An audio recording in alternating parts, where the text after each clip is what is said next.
What is a plastic waste recycling plant? The plastic recycling plant is a facility designed to process plastic waste into new product. The process involves sorting, cleaning, and shredding the plastic waste into small pieces. In addition, it plays an important role in minimizing the negative environmental impact of plastic waste.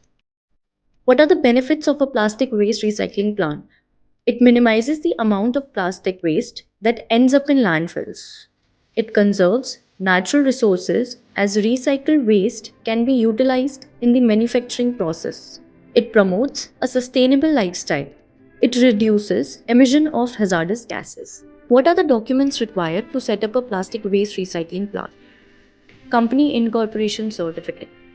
Basic company documents like GST and PAN card, authorized signatory KYC like PAN card and Aadhaar card, detailed project report, proof of property, layout plan, machinery details and process. Anyone who cares about the environment can start this business. They can gather plastic waste from manufacturers, producers, brand owners, and collectors to recycle it.